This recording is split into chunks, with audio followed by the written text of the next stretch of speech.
آگے اللہ نے فرمایا وَأَنفِقُوا فِي سَبِيلِ اللَّهِ وَلَا تُلْقُوا بِأَيْدِيكُمْ إِلَى التَّهْلُكَةِ وَأَحْسِنُوا إِنَّ اللَّهَ يُحِبُّ الْمُحْسِنِينَ۔ حج کی آیتیں ہیں۔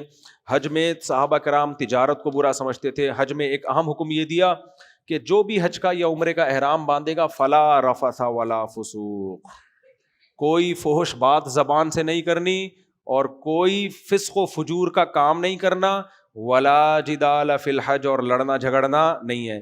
احرام کی حالت میں بیوی سے بھی آپ شہوت کی باتیں نہیں کر سکتے، سمجھ رہے؟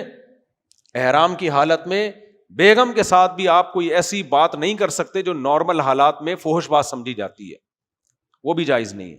اور لڑنا جھگڑنا بالکل جائز نہیں ہے۔ بعض لوگوں کو ہم نے وہاں بھی احرام میں بھی دیکھا ایسے بیٹھے ہوتے ہیں جیسے توے پہ کسی نے لا کے ان کو بٹھا دیا ہے، تو احرام میں بالکل برداشت برداشت برداشت۔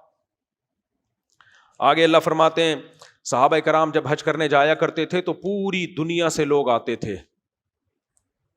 تو اب تجارت ہوتی تھی، شام سے جو لوگ آ رہے ہیں وہ مال لے کر آ گئے جو شام میں پائے جاتا ہے، حج بھی ہو جائے گا چلو، اور مدینہ والے وہ مال لے کے چلے گئے جو شام میں نہیں ہے، تو تاجروں کے آپس میں لین دین ہوتی تھی، ان کا مال خریدا، انہوں نے ان کا مال خریدا۔ جب اسلام آیا، حج کیا صحابہ نے، تو اشکال ہونے لگا، بھائی ہم تو حج کر رہے ہیں اور پیسے بھی کما رہے ہیں، یہ پتہ نہیں ہمارا حج ضائع نہ ہو جائے۔ اللہ نے فرمایا لیس علیکم جناح، کوئی حرج نہیں ہے، تجارت بھی کر لیا کرو۔ سمجھتے ہو حج کرنے جا رہے ہو، بزنس بھی ساتھ ساتھ نمٹا کے آ جایا کرو۔ اللہ کو پتا تھا یہ حج بزنس کی اتنی بڑی اپارچونٹی ہے، یہ میں مسلمانوں سے کیسے ضائع کرا دوں۔ اس سے پتا چلتا ہے اللہ تعالیٰ مسلمانوں کو اکنامکلی کمزور دیکھنا چاہتے ہیں یا پاورفل دیکھنا چاہتے ہیں؟ پاورفل۔ تبھی حج جو خالصتاً عبادت ہے اس میں باقاعدہ صراحتاً تجارت اور بزنس کی اجازت دی جا رہی ہے۔ افسوس کی بات پتہ ہے کیا ہے؟ حج میں آج جتنا بزنس ہو رہا ہے ساری پروڈکٹ بک کس کی رہی ہیں؟ غیر مسلموں کی۔ تبھی وہ کبھی بھی نہیں ہمارا حج بند کرنا چاہیں گے۔ سارا منجن کس کا بکتا ہے؟ میں نے وہاں پوچھا حکومت میں لوگ جو تھے، سعودی حکومت کے کچھ نچلے طبقے کے لوگ، میں نے کہا یہ کیا مسئلہ ہے یار، سارا مال بک کس کا رہا ہے؟ یہ تو شکر ہے بس مرغی ورغی ہماری بک جاتی ہے حلال کی وجہ سے، ورنہ وہ بھی نہیں بکتی۔ سارا مال ان کا، کہہ رہے ہیں بھائی پاکستان سے منگوایا تھا ہم نے، 2 نمبری کی انہوں نے، بہت دفعہ کھانے پینے کی چیزیں پاکستان سے منگواتے تھے، 2 نمبری۔ ہمارے ایک دوست ہیں، کاپر کا بہت بڑا بزنس ہے، بڑے نوٹ چھاپنے لگے، کاپر ایکسپورٹ ہو رہا ہے۔ ایک دن روتے ہوئے آئے، سارا بیٹھ گیا بٹا۔ میں نے کہا کیا ہوا؟ کہہ رہے ہیں وہ بھیج دیا تھا کسی پنجاب میں کسی بندے نے، جعلی یعنی کاپر میں 2 نمبری کر دی اس نے۔ جب اس کا مال زیادہ بکنا شروع ہوا نا، اعتماد ہو گیا باہر کی کمپنیوں کو، تو اس نے کیا کر دیا، کاپر اوپر سے کاپر تھی، اندر پتہ نہیں کیا بھر کے کسی طرح نکالو مال، تو بس اس کے بعد سے وہ پاکستان سے کاپر لے ہی نہیں رہے۔ تو ماشاءاللہ حرام خوری میں اللہ معاف فرمائے، اللہ نے بہت نوازا ہے، اللہ نے تھوڑا نہیں نوازا، بہت نوازا ہے اس قوم کو۔ تبھی جھوٹ، بددیانتی، دھوکے، مالی خیانت بہت گندی چیز ہے، اس کو چھوڑ دو، صاف رہا کرو، تھوڑا کما لو، سچ بول کے کماؤ۔ خیر، تو اللہ نے تجارت کا تذکرہ کیا۔ پھر اللہ نے فرمایا کچھ لوگ ایسے ہیں من یقول ربنا آتنا فی الدنیا، کچھ لوگ دنیا میں ایسے ہیں وہ کہتے ہیں اے اللہ ہمیں دنیا میں دے دے جو کچھ دینا ہے، یعنی ان کے دل کی تمنا یہ ہے کہ بس دنیا دنیا دنیا۔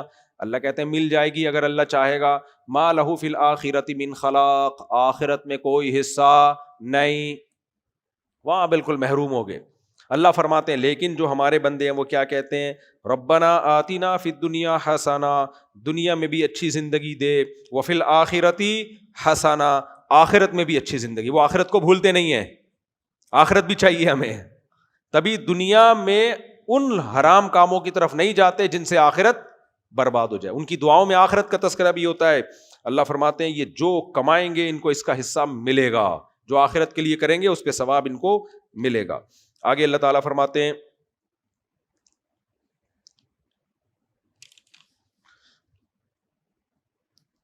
ام حسبتم ان تدخلوا الجنہ، تم یہ سمجھتے ہو تم جنت میں داخل ہو جاؤ گے اور تمہیں اللہ آزمائے گا نہیں، آزمائشیں آئیں گی تمہارے اوپر اور تم نے صبر سے کام لینا ہے۔ صبر کے بغیر جنت نہیں مل سکتی. آج بے صبری کو کمال سمجھا جاتا ہے. کل بھی آیتیں آئی تھی, میں نے سوچا تھا اس پہ ضرور بات کروں گا لیکن ٹائم چلا گیا. کل جو آیات تھی اس میں اللہ نے فرمایا ہمارے نیک بندوں کو جب کوئی مصیبت پہنچتی ہے قالوا انا للہ و انا الیہ راجعون, وہ کہتے ہیں ہم اللہ کے لیے, اس کی طرف ہم نے لوٹ کر جانا ہے. یہ نیک بندوں کی علامت ہے, چاہے بندہ ہو یا بندی ہو. آج کسی کے گھر میں غم آ جائے, چیختے کیسے ہیں. کوئی میت ہو جائے, کسی خاتون کا بچہ فوت ہو جائے, ایسے گریبان پیٹ رہی ہیں, ہا ہو. کسی کے میت ہو گئی, کوئی غم ہو گیا, ہا ہو, سر مار رہے تھے. کیا جنگلی پن, کیا پن لگا کے رکھا ہوا ہے. وہ آیا تھا نا بیان یار, وہ مجھے بہت اچھا لگا تھا ملفوظ. جب ہمارے ہاں الیکشن ہو رہے تھے نا, تو وہاں سے لوگ جیت رہے تھے جہاں سے کھڑے بھی نہیں ہوئے. تو لندن سے ایک بیان آیا تھا, کیا ڈیش کے بعد نا ایک لفظ ہے ڈیش میں, وہ نہیں بول, چلو میں اس کو الٹ دیتا ہوں, کیا حلالی پن لگا کے رکھا ہوا ہے. آیا تھا نا بیان,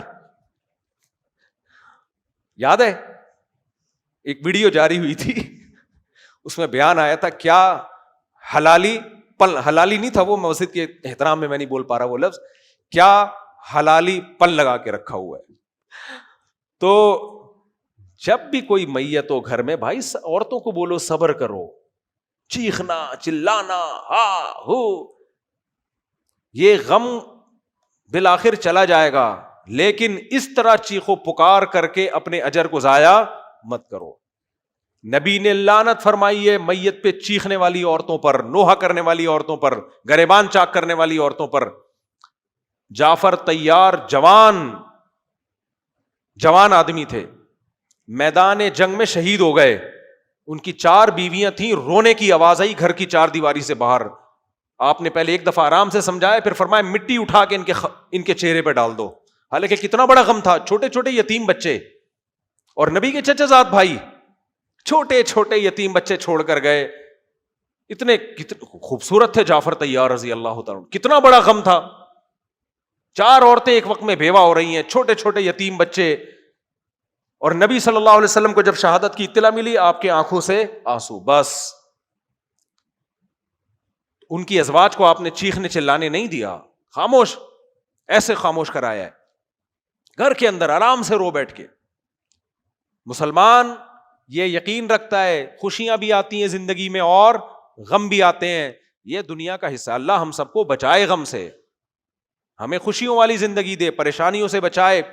لیکن بھائی پریشانیوں میں آپ ایسے باہر ہو جانا, یہ مر گیا وہ فر گیا, سر دیواروں سے جا کے مار رہے ہیں, ہائے ہائے ہائے ہائے ہائے, یہ کیا لگایا ہوا یار, کیا پن لگا کے رکھا ہوا ہے. ایسے موقع پہ کیا جا کے بولا کرو بھائی مسلمانوں کافر ہو بھائی. تو ایسے چیخ رہے ہوتے ہیں. جنازے کی چارپائی ہے, اس کو پکڑ کے بیٹھے ہوتے ہیں, جانے نہیں دو اس چارپائی کو, میت ہے نا نہیں جانے دیں گے ہم. تو یہ اچھے کام نہیں ہے, خاندانی لوگ ایسی حرکتیں نہیں کرتے. میں نے زندگی گزاری ہے, بہت لوگوں میں ملا جلا ہوں, میت پہ پتہ چل جاتا ہے کون خاندانی اور کون غیر خاندانی. میں نے ایسی میتیں بھی دیکھی ہیں, او بھائی دیواروں سے مار رہے ہیں, ہاں وہ ایسے جیسے پتہ نہیں کیا. اور ایسے بھی دیکھی ہیں جوان بیٹے کی موت ہوئی ہے, جوان بیٹے کی, اور ماں کے آنسو نکل رہے ہیں, اور وہ کہہ رہی ہے اے اللہ یہ میرے اختیار میں نہیں ہے, یہ میرے اختیار میں نہیں ہے, ایسا نہ ہو کہ میرا صبر کا اجر ضائع ہو جائے. ایسی مائیں بھی دیکھی ہیں. تو اس لیے اللہ سب ماؤں کے بچوں کو زندگی دے, لیکن اللہ نہ کرے کسی کا بچہ فوت ہو جاتا ہے, بھائی صبر کرو صبر کرو. سمجھ میں آ رہی ہے بات؟ کیونکہ سب سے بڑا غم عورت کے لیے یہی ہوتا ہے. اسی طرح اگر اللہ نہ کرے, ویسے تو کرے لیکن چلو نہ کرے, مرد دوسری شادی کر لے, غم ہوتا ہے عورت کو, آنسو بھی اچھے ہوتے ہیں, روتا ہے اور روتی ہے, ظاہر اس پہ سوکا نہیں ہے, لیکن ایسا بنا لینا جیسے پتہ نہیں کوئی دنیا میں تم ہو پہلی جسے مر بھی تو سکتا تھا نا, یہ مر نہیں سکتا تھا کیا؟ ابھی آدھا تو ہے نا, بچے تو یتیم نہیں ہوئے. میں اکثر واقعہ سناتا ہوں, ہمارے ایک دوست اسی طرح ہوا, ان کی بیگم نے اتنا ہنگامہ کیا, انہوں نے کہا بھائی چھوڑو رہنے دو. میں نے کہا یار مر گئے تو بھی تو صبر آئے گا, وہ مر ہی گئے, ایکسیڈنٹ میں ان کی ڈیتھ ہو گئی اگلے ہی دن. تو ان کی بیگم نے پھر گھر میں ہمارے فون کر کے بتایا کہ میرے تو میاں, میں تو سمجھ رہی تھی, یعنی میرے تو بچے ہی یتیم ہو گئے. یہ سب اللہ کے ہاتھ میں ہے بھائی. آپ نہ کہیں اپنے میاں کو دوسری شادی کرو, اس کو روکیں آپ, عورت سوکن برداشت نہیں, آپ روکیں اس کو. گھر پھر بھی اگر کر لیتا ہے, غم بھی ہوتا ہے, تھوڑا رونا دھونا بھی سمجھ میں آتا ہے, تکلیف بھی ہوتی ہے, لیکن قرآن کہتا ہے من یتصبر یصبرہ اللہ، جو اللہ سے صبر مانگتا ہے نا اور کوشش کرتا ہے اللہ صبر دے دیتا ہے، اور جو صبر کرنا چاہتا ہی نہیں ہے یہی کہ میں غمزدہ وہ نہیں آئے گا صبر، وہ کبھی بھی صبر، وہ پریشانی ہی رہے گی پوری زندگی میں۔ تو اور آدمی کو بھی چاہیے کہ ٹرک کے نیچے آگے مر جائے۔ اچھا خیر، کس بات پہ یہ نہیں میں بتاؤں گا کس بات پہ، خیر ہم آگے چلتے ہیں۔ آگے اللہ تعالیٰ فرماتے ہیں، جلدی جلدی میں چاہ رہا ہوں آج بہت ساری آیتیں جلدی جلدی ساری آیتیں ہو جائیں۔ تو اللہ نے حکم کیا دیا؟ بھائی دعا اللہ سے، یہ ہم سب کمزور ہیں، ہم غم برداشت کرنے کی طاقت نہیں رکھتے، مجھ سمیت سب کمزور ہیں، ہم اللہ سے عافیت مانگیں۔ اللہ نہ کرے ہمارے نہ چاہتے ہوئے بھی کوئی آزمائش آ جائے تو واویلا نہیں کرنا، ہائے ہوئے ہاں یہ نہیں کرنا ہے، صبر کرنا ہے۔ اس پہ تھوڑا بہت تکلیف ہوتی ہے، تھوڑا بہت غم ہوتا ہے، وہ بلکہ زیادہ بھی ہوتا ہے بعض دفعہ، لیکن رو لو، تنہائی میں بیٹھ کے رو لو، اللہ سے دعا مانگ کے رو لو، اپنا غم ہلکا کرنے کے لیے اپنے قریبی دوست کو دکھڑا بھی سنا دو، یہ بھی صحیح ہے تاکہ غم تھوڑا ہلکا ہو جائے۔ چیخنا چلانا اور سروں کو دیواروں سے جا کے مارنا یہ ٹھیک نہیں ہے۔ یہ میں اس لیے اتنا بول رہا ہوں کہ آج کل یہ فیشن بن چکا ہے۔ آج کل کیا ہے، میت پہ جو اچھل رہا ہو نا 2-2 فٹ، وہی اچھا لگتا ہے، جو اچھل رہا ہو نا، کلابازیاں کھا رہا ہو، ہاں ادھر گر رہا ہو، چاہے اسی کی وجہ سے مرے ہوں گے وہ ابا اس کے، اسی نے ٹینشن دی تھی، اماں جو مری ہے نا اس کمبخت کی ٹینشن کی وجہ سے، رو سب سے زیادہ یہ رہا ہوگا، ہاں ہاں ہاں ہاں ہاں ایسے رو رہا ہو۔